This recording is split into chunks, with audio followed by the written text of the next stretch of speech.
નમસ્કાર મિત્રો, ફરી સ્વાગત છે તમારું એક નવા વિડીયોમાં। મિત્રો, વિડીયોમાં આગળ વધતા પહેલાં વિડીયોને લાઇક કરો અને ચેનલને સબસ્ક્રાઈબ કરવાનું ભૂલશો નહીં। તો ચાલો આપણે વિડીયો ચાલુ કરીએ।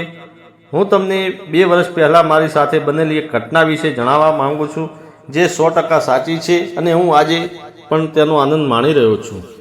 એ ઘટનાનો ઉલ્લેખ કરતાં પહેલાં હું તમને મારા વિશે થોડી માહિતી આપવા માગું છું। મિત્રો, મારું નામ રાજેશ છે। હું 25 વર્ષનો છું અને હું ખૂબ જ મજબૂત અને બાંધેલા શરીરનો યુવાન છું।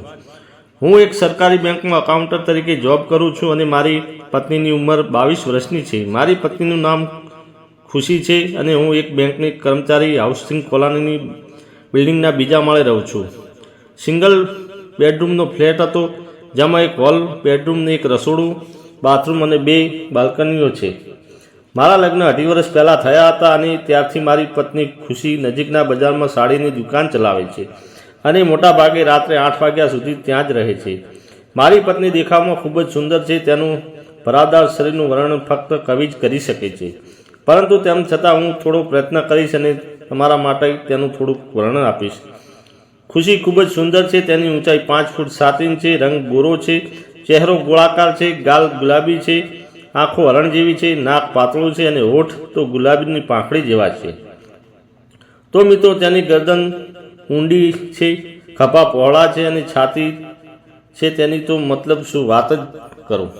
તેનો શું છે ને મખમલ જેવું તેનું શરીર છે, નરમ ત્વચા છે, તે ખૂબ જ સખત, નક્કોર અને ચુસ્ત છે। તેની પાતળી કમર 25 ઇંચની છે અને તેની બીજી સાઈઝ છે 34 અને 36। હવે તમે કહો કે મિત્રો, મારે તેના વખાણ કરવા કે ન કરવા। મિત્રો, ખુશીના માતા પિતા અમારા શહેરના નજીક એક ગામમાં રહેતા હતા અને તેઓ ખૂબ જ પૈસાદાર છે।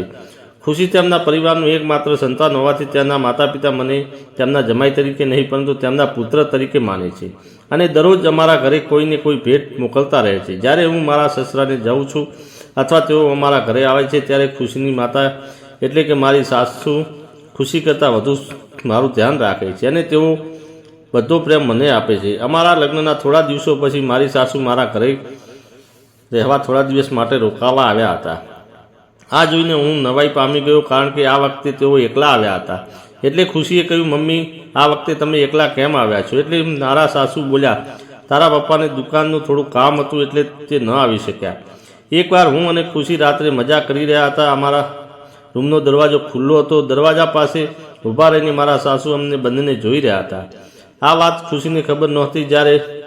જ્યાં સુધી હું અને ખુશી મજા કરતા રહ્યા ત્યાં સુધી મારા સાસુ અમને બંનેને જોતા રહ્યા હતા।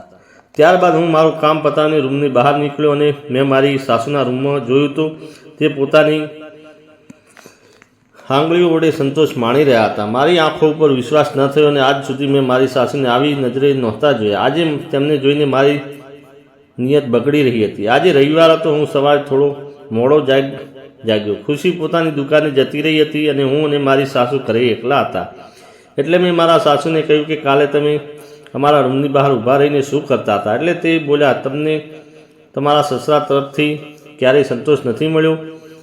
કાલે જ્યારે મેં તમને મજા કરતા જોયા એટલે મને પણ ખૂબ જ મન થઈ ગયું હતું। તમારું સાધન જોઈને હું આતુર બની ગઈ હતી। એટલે મેં કહ્યું, તો ચાલો આજે હું તમને મજા કરાવું। ત્યારબાદ હું તેમને મારી રૂમમાં લઈ ગયો અને તેમના બધા શોખ પૂરા કર્યા।